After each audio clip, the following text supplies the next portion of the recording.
Ternyata seringnya payudara kita bengkak bukan berarti ASI kita ini terlalu banyak, Mams. Tapi karena ASI terjebak di saluran ASI. Dan tenang, ini semua bisa banget diatasi. Hai Mams, perkenalkan saya Ivon, konselor menyusui sekaligus instruktur pijat bayi. Saya paham banget, Mam, rasanya.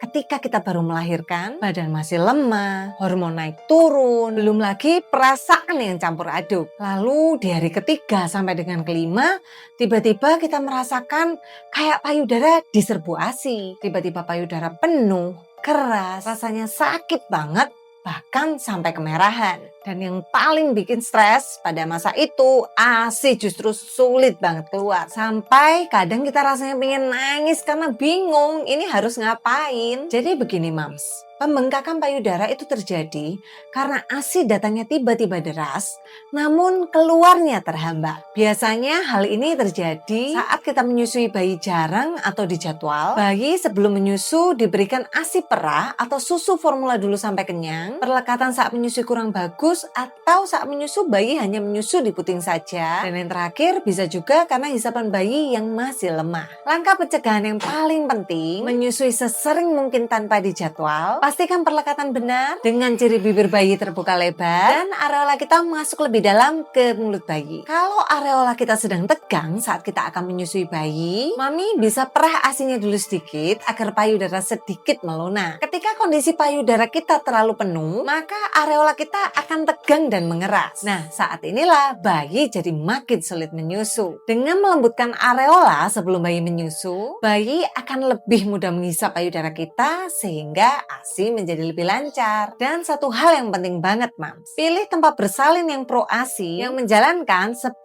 langkah kesuksesan menyusui, karena dukungan yang tepat di awal akan mengurangi risiko bengkak dan masalah menyusui lainnya. Kalau sekarang mami lagi mengalami payudara bengkak atau puting lecet, jangan panik ya. Di video berikutnya saya akan bahas cara penanganan lengkap dan langkah-langkah praktisnya. Pastikan follow akun ini dan stay di sini. Kita belajar bareng, saling support, dan saling menguatkan. Untuk mami yang mengalami masalah dalam perjalanan mengasihinya, tim saya siap bantu mami untuk dapat membantu mami sukses ASI hingga 2 tahun. Ikuti juga live TikTok saya setiap Selasa dan Jumat pukul 22 sampai 23 WIB. Dan jika video ini bermanfaat, klik like, share, tinggalkan komentar untuk ajak teman-teman menyusui lainnya supaya kita bisa sukses ASI 2 tahun bareng-bareng ya Mams.